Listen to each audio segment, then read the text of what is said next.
नमस्कार। मैं सुभाष सिंह कुशवाहा आप सभी का स्वागत है। आप सभी साथियों को नमस्कार, आदाब, सलाम, जय भीम।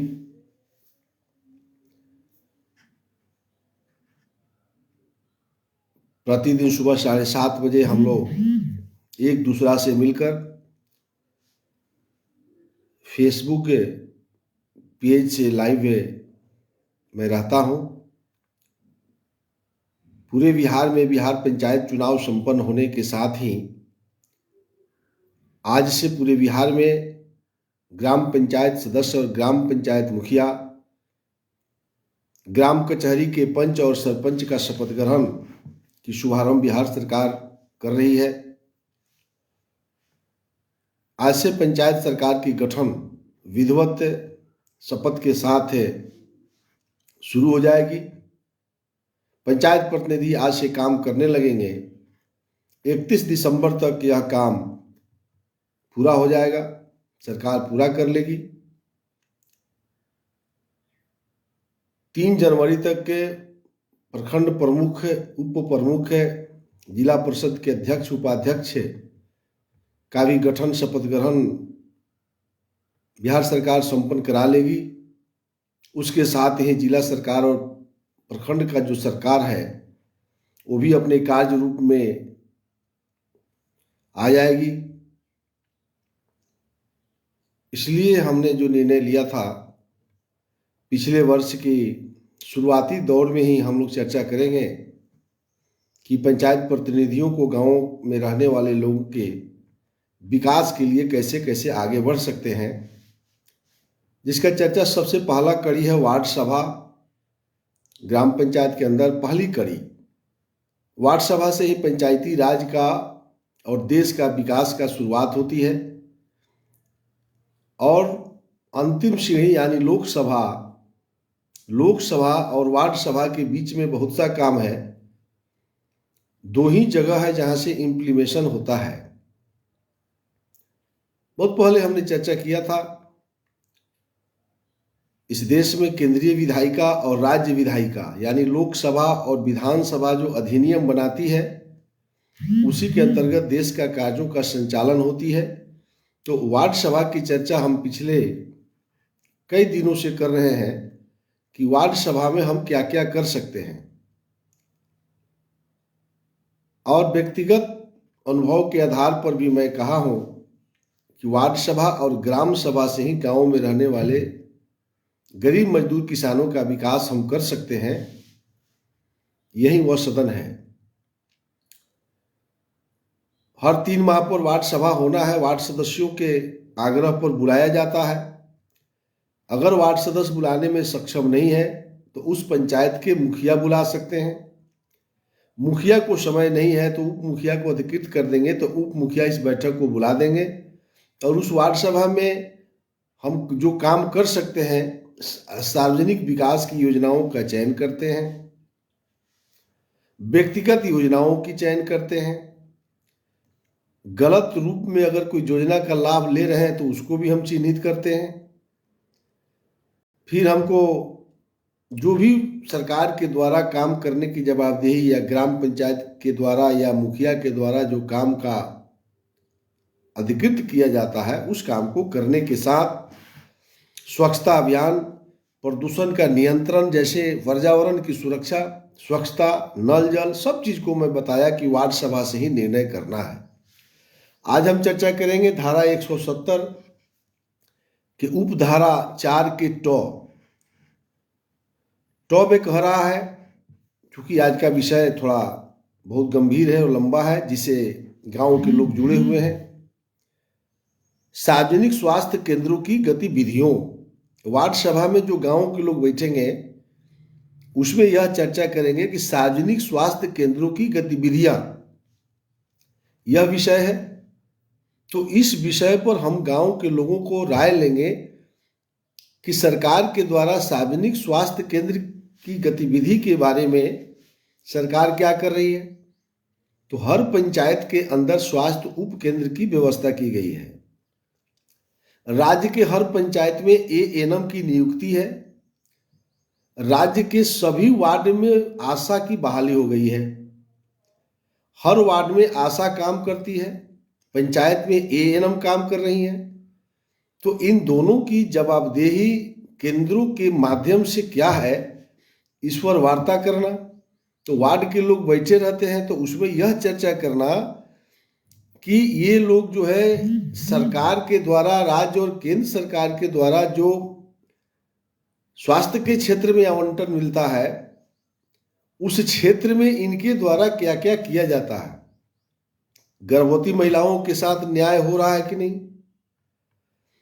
आंगनबाड़ी के केंद्रों पर इम्यूनाइजेशन का कार्यक्रम यानी टीकाकरण का कार्यक्रम को सुचारू रूप से चलाया जा रहा है कि नहीं, गांव के सभी बच्चे को टीका मिल गया कि नहीं, गांव में जो भी गर्भवती माँ बहनें हैं उसको जो है उचित उपचार की व्यवस्था हुआ कि नहीं, उसका पोषाहार का व्यवस्था हुआ कि नहीं, बच्चे के जन्म लेने के बाद आंगनबाड़ी के केंद्र पर नामांकन हुआ कि नहीं, और नामांकन के साथ उसका उचित जो टीकाकरण की व्यवस्था है।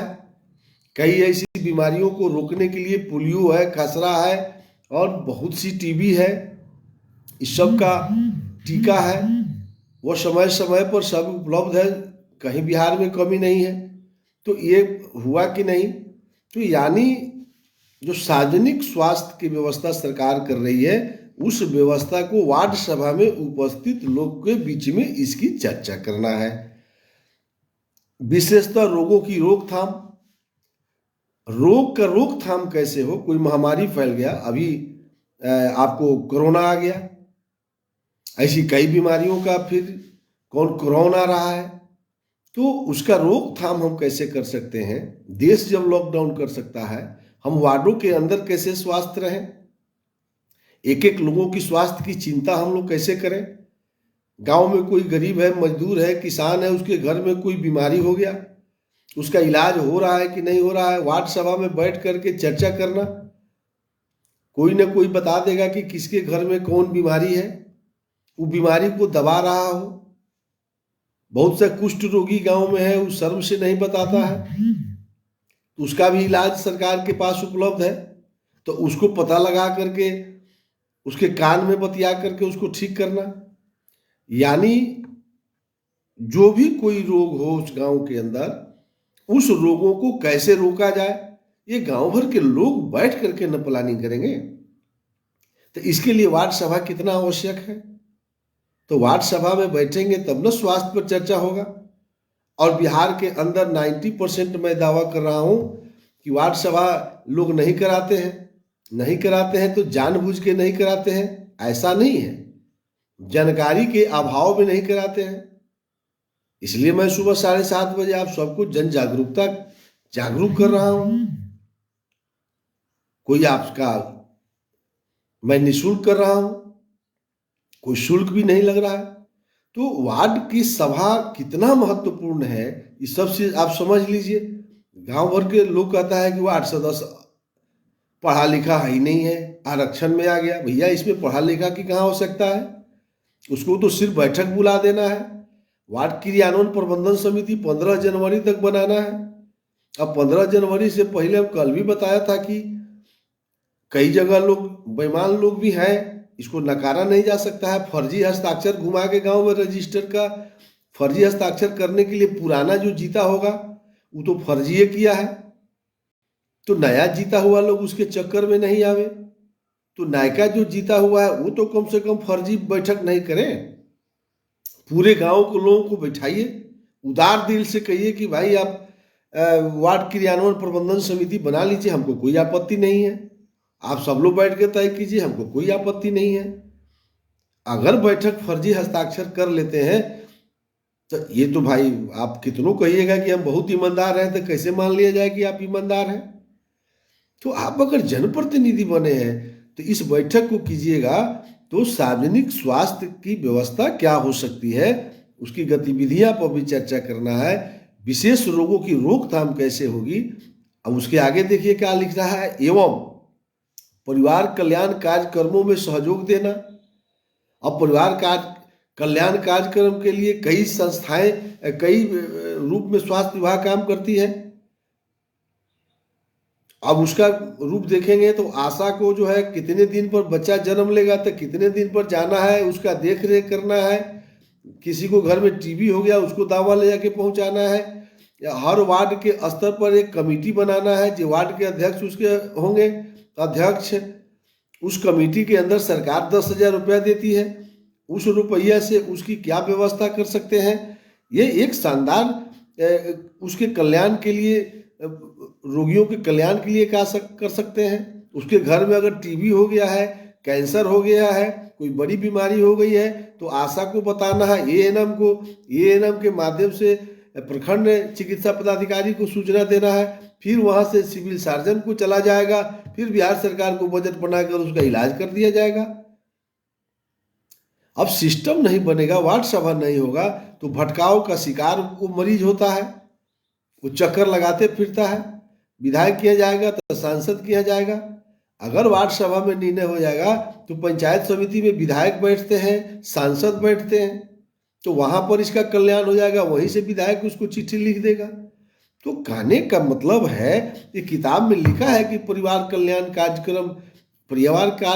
कार्यक्रम में एगो दूगो है, लगभग 10-11 काम इसके अंदर आता है। तो स्वास्थ्य का जब डिपार्टमेंट की चर्चा हम जिस दिन करेंगे उस दिन हम इसको डिटेल रूप से उद्धृत कर देंगे, इसमें क्या क्या करना है। या धारा 22 में आप जा करके आप इसको अध्ययन कर लेंगे कि स्वास्थ्य विभाग में आपके सामने मैं देख देता हूं, परिवार कल्याण कार्यक्रम का कार्यान्वयन, प्राथमिक स्वास्थ्य केंद्र, महामारियों का निवारण में उसके उपचार का उपाय, मांस मछली एवं नष्ट होने वाली खाद्य सामग्रियों का बिक्री के लिए कानून बनाना है, मानव एवं पशु का टीका कार्यक्रम चलाना है, खान पान एवं मनोरंजन स्थापनाओं का अनुज्ञापन है, ये उसके अंदर है। समाज स्वच्छता का करना है, सार्वजनिक शौचालयों को हमेशा देखते रहना है, लावारिस मानव पशु के अगर शव है उसको तुरंत निपटारा करना है। तो ये सारी चीज किताब में है। अब इस किताबों से ही देख के तो हम आपके बीच में चर्चा कर रहे हैं। फिर कह रहा है महामारियों, अगर कोई महामारी फैल रहा है, जैसे कोरोना की चर्चा में कर रहा था, कोई नई बीमारी आ गई, महामारी फैल गया, तो अभी सिविल सर्जन को, कलेक्टर को, मुख्यमंत्री को पता लगेगा, गांव में बैठे हुए लोगों को पता हो जाता है। तुरंत नई प्रकार की अगर कोई बीमारी दिख रही है तो इसकी सूचना जो है स्वास्थ्य विभाग को दीजिए वार्ड के माध्यम से। ये कह रहा है कि प्राकृतिक आपदाओं की घटनाओं को तुरंत प्रतिवेदित करना, यानी कोई प्राकृतिक आपदा आ गया, गांव में आग लग गया, भूकंप हो गया, बाढ़ आ गया, अन्य प्रकार की प्राकृतिक आपदा हो सकती है, बड़ी बड़ी आपदा आ सकती है। तो उस आपदा में कौन कौन गांव के लोगों का क्या नष्ट हो गया, उसकी बचाव की रास्ता क्या हो सकती है, तुरंत उसको जो है गांव के लोगों को उसमें लग जाना होगा। वार्ड क्रियान्वयन और प्रबंधन समिति को उसकी व्यवस्था करना होगा, तुरंत उस पदाधिकारियों को सूचना देना है। तो जब वार्ड सभा में हम सब लोग बैठेंगे तब न जा करके ये सब बातों की चर्चा होगी। और वार्ड सभा नहीं करिएगा तो चर्चा कहाँ होगा, कहाँ चर्चा होगा। इसलिए मित्रों, मैं आपके बीच में प्रतिदिन मैं प्रयास करता हूं, वार्ड सभा पर मैं सबसे ज्यादा जोड़ भी देता हूं कि वार्ड सभा को समझना बहुत ही आवश्यक है। वार्ड सभा यदि नहीं होगा तो निश्चित रूप से जो है गांव, गरीब, किसान, मजदूरों का जो कल्याण होना चाहिए वह बड़ी मुश्किल है। वार्ड सभा के प्रस्ताव बही में लिखना यही तो काम है। और वार्ड सभा के प्रस्ताव में जब इस सारी घटना आ जाएगी, स्वास्थ्य के क्षेत्र में किताब में लिखा है, फिर कह रहा है कि आपको इसके अलावा भी कुछ अगर लगता है कि गांव का स्वास्थ्य को ठीक करने के लिए, एक एक व्यक्ति को स्वास्थ्य को ठीक करने के लिए, एक एक बच्चा और बूढ़ा तक लोगों को सरकारी जो सुविधा प्राप्त हो, स्वास्थ्य की सुविधा प्राप्त हो, ये कह रहा है कि वार्ड सभा में बैठकर इस पर चर्चा, और जो करना है उसको प्रोसीडिंग बुक में, सभा बही में लिख देना। अब जैसे ही सभा बही में लिखा जाएगा ये मैं प्रतिदिन बोलता हूं हर विषय के चर्चा के अंत में, वह स्वतः ग्राम सभा में पारित हो जाएगा। ये आप कई जगह लोग कहा है कि मुखिया उसको रद्द कर देंगे, ग्राम पंचायत रद्द कर देगा। तो इसके लिए आप धारा 7 पढ़ लीजिएगा, बिहार पंचायत राज 2006 के धारा 7 के उपधारा अंग वार्ड सभा की अनुशंसाएं, और अगर ग्राम सभा की राय में किसी वार्ड से संबंधित कोई महत्वपूर्ण योजना वार्ड सभा की कार्यवाही में सम्मिलित नहीं की गई है तो ग्राम सभा ऐसी योजनाओं पर विचार कर सकती है। यानी कह रहा है कि वार्ड सभा की जो अनुशंसा है, यानी जो वहां से पारित हुआ है, वह ग्राम सभा का पार्ट होगा। अगर वार्ड सभा से कोई महत्वपूर्ण योजना लेने में छूट जाता है, होता है, वार्ड सभा में सब लोग बैठा है, कोई आवश्यक काम छूट गया, तो उसको कह रहा है कि ग्राम सभा में जुड़वा दीजिए, उस पर विचार होगी। लेकिन वार्ड सभा में अगर पहला नंबर तय हो गया है, वो नंबर चेंज नहीं हो सकता है। अगर वार्ड सभा में 20 गो योजना पहले से ले लिए हैं तो ग्राम सभा जोड़ेगी तो 21वां में जोड़ेगी। इसलिए वार्ड सभा का बहुत ही महत्व है जीवन में। अगर वार्ड सभा जिस गांव में नहीं होता है, एक लाइन में ऐसे समझ लीजिए, तो यदि गांव के अंदर वार्ड सभा नहीं होती है तो आप समझ लीजिए कि वहां के गांवों का विकास में कहीं ना कहीं बेईमानी हो रही है। अगर इस बेईमानी को दुरुस्त हम सब मिलकर करना चाहते हैं तो वार्ड सभा में जाने की आदत बनाइए और अपने अपने गांव के वार्ड सदस्यों से आग्रह करके, विनती करके, कानून समझा करके उसको कहिए बैठक बुलावे। ग्राम पंचायत के मुखिया से कहिए। अब जिस पंचायत के अंदर वार्ड सभा नहीं हो रहा है और वहां का मुखिया भी अगर चौक चौराहा पर घूम के कहते हैं कि मैं बहादुर खां हूं, तो कैसे मान लिया जाएगा कि मुखिया बहादुर खां है? आप वार्ड सभा करेबे नहीं कीजिएगा और कहिएगा कि हम बहुत बड़ा काबिल मुखिया हो गए। ऐसे होता है। सरकार ने जो कानून बनाया है उसको हम सबको मिलकर के उसका अनुसरण करना चाहिए। इसलिए आप सभी जो भी आज सुन रहे हैं उन सब से आग्रह है कि आप ज़्यादा से ज़्यादा इसको शेयर करें और अपने अपने गांव, इलाका, कस्बा, जहां भी निर्वाचित प्रतिनिधि हैं, पंचायत प्रतिनिधि हैं, उन सब से कि आप वार्ड सभा को बुलाइए और उसमें स्वच्छता के क्षेत्र में हम लोग सार्वजनिक विकास का चिंता कैसे करेंगे, कैसे विकास करेंगे। चलिए फिर कल सुबह 7:30 बजे हम लोग मिलते हैं। फिर वार्ड सभा में अभी 2 दिन का हम सोचते हैं कि 2 दिन में इसको, कल और परसों में इसको विषय को वार्ड सभा के बाद हम लोग फिर ग्राम सभा में हम लोग को क्या करना है और फिर ग्राम पंचायत की चर्चा प्रतिदिन सुबह 7:30 बजे हम लोग को मिलना है और नई नई बातों पर हम लोग चर्चा करेंगे। इसी आशा और विश्वास के साथ कि आप सब मिल करके इस लिंक को शेयर करें। आप सबको बहुत बहुत धन्यवाद के साथ नमस्कार, आदाब, सलाम, जय भीम।